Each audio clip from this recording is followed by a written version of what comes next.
And joining us now from New York on Skype is journalist and Support Iran Deal founder Negar Mortazavi. Thank you for joining us, Negar. Thanks for having me. So what can you tell us about these sanctions?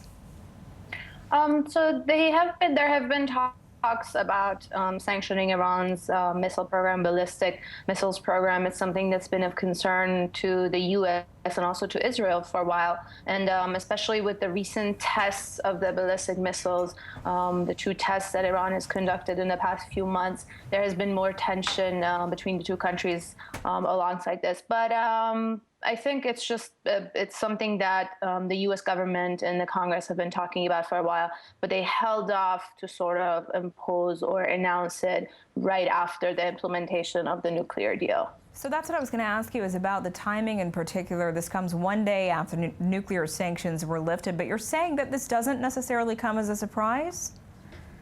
No, there has been talks about this, the nuclear program, the nuclear deal, and the missiles program have been kept pretty separate, even during the talks and negotiations, both at the request of Iran and by the compliance of the U.S. So these two are sort of seen as two separate issues, and I think the U.S. has held off on announcing these sanctions or imposing these sanctions just to let the victory of the Iran deal of the nuclear implementation be announced before.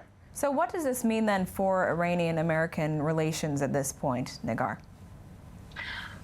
Well, Iran and the U.S. have been enemies for almost 3 decades. That has started to change in the past 2 years. There have been talks and direct negotiations, and we've seen a few chapters of diplomacy recently with the U.S. sailors and the prisoner swap, but nobody is looking for the relation to change overnight. They're not going to be friends or allies anytime soon. And because of these other existing disputes, like the missile program of Iran and the U.S.'s allegation of Iran's involvement in terrorism and the human rights violations, these kind of things still remain points of dispute between Iran and the U.S. and are going to continue despite the agreements on the nuclear program.